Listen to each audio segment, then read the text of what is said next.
મારી નગરપાલિકાને એટલી નમ્ર વિનંતી છે કે અહીંયા આગળ કન્ટિન્યુ પાણી ભરેલું રહે છે અને પાણી ભરાવાથી પાણીની અંદર મચ્છર ઉત્પન્ન થાય છે અને અત્યારે મચ્છરથી ફેલાતી બીમારી વાયરસ ફેલાઈ રહ્યો છે। અહીંયા નાના નાના બાળકો, આંગણવાડીના બાળકો છે, સ્કૂલના ટોટલ 1600ની આજુબાજુ બાળકો છે, જે છતાં અહીંયા આગળ આ પાણીનો કોઈ યોગ્ય નિકાલ કરવામાં આવતો નથી કે કોઈ યોગ્ય દવા છાંટવામાં આવતી નથી કે કોઈ પાવડર નાખવામાં આવતો નથી।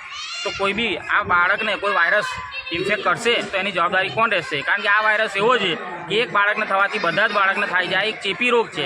તે છતાં અહીંયા નાના નાના બાળકો હોવા છતાં કોઈ જાતની યોગ્ય વ્યવસ્થા નહીં આ પાણી નિકાલની કે કોઈ જાતનો દવાનો છંટકાવ નથી કે આના એસેન્ટાઇઝના આગળના 2 ગેટ છે ત્યાંથી વ્યવસ્થા છે અવાય જવાય એવી, એ દરવાજા બી બંધ છે। તો મારી આ નગરપાલિકાના એક વાલી તરીકે નમ્ર વિનંતી છે કે આ જે તે વસ્તુ છે એની યોગ્ય એક્શન લઈ અને યોગ્ય દવાનો છંટકાવ કરાવે કે તો પછી આ દરવાજા ખોલાવે। કારણ કે આ એક નાના બાળકોનો સવાલ છે જિંદગીનો।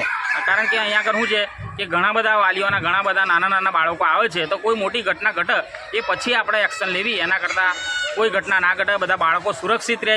એટલા માટે મારી વાલી તરીકે એક રિક્વેસ્ટ છે કે આ પાણી યોગ્ય નિકાલ કરવામાં આવે, ક્યાં તો દવાનો છંટકાવ કરવામાં આવે, કોઈ બી વ્યવસ્થા કરવામાં આવે, એ મારી નગરપાલિકાને નમ્ર વિનંતી છે। જંબુસર શહેરની અંદર નગરપાલિકા સ્કૂલ ઘણા વર્ષોથી આવેલી છે।